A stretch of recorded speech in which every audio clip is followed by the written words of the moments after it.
媽媽，我的身體在水箱裡融化了。今天我們來講藍可兒事件。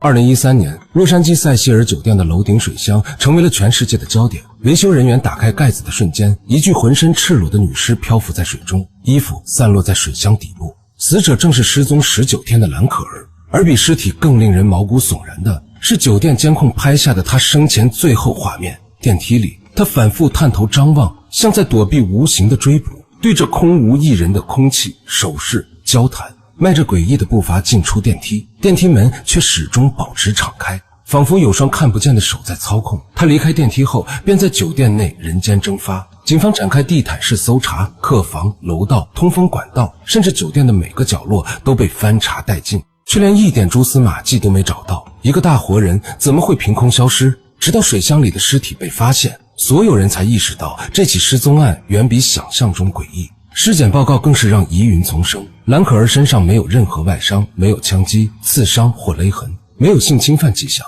體內也沒有致命毒素，唯一的異常是少量治療情感障礙的處方藥殘留。可他的房間裡，筆記本、電腦、護照和大量處方藥都完好無損，沒有強行闖入的痕跡，也沒有毒品相關物品，幾乎排除了搶劫、謀殺和吸毒過量的可能。這個在博客裡記錄生活、活潑好動、喜歡交朋友的女孩，既沒有自殺的動機，也找不到他殺的證據。監控裡的怪異舉動，電梯門的反常狀態，水箱裡的赤裸屍體憑空消失的19天，所有線索都指向了超自然的靈異事件，或是一場精心策劃卻沒留下任何痕跡的謀殺。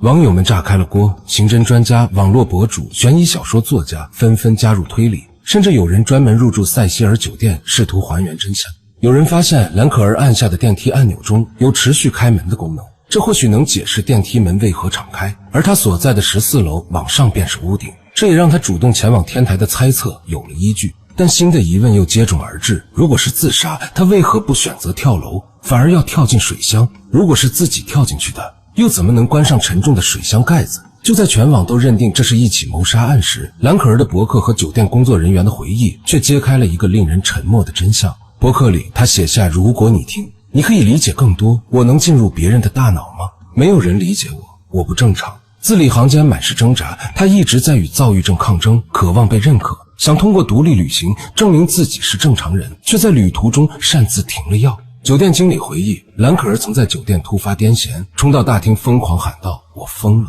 但洛杉磯也瘋了，可當時所有人都選擇了無視，沒人在意這個女孩的求救。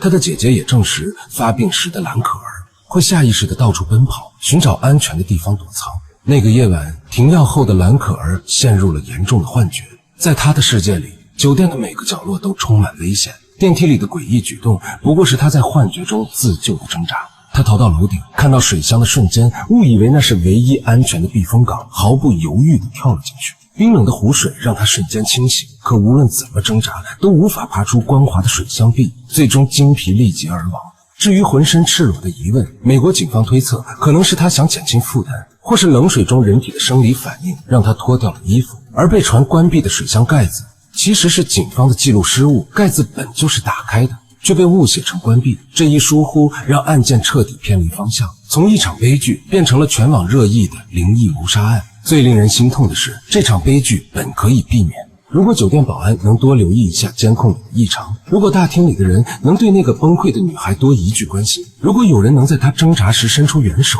或許一切都會不一樣。藍可兒在博客裡寫下的“如果你聽，你可以理解更多”，其實是她對世界的求救信號。可這份信號最終被所有人无視。電梯裡的詭異，水箱裡的屍體，被誤解的真相。藍可兒案的詭異背後，不是謀殺，也不是靈異，而是一個精神疾病患者的孤獨掙扎和整個社會的冷漠與忽視。當真相大白的那一刻，沒有懸疑解開的暢快，只有無盡的悲涼。原來最可怕的不是看不見的鬼魂，而是人心的冷漠。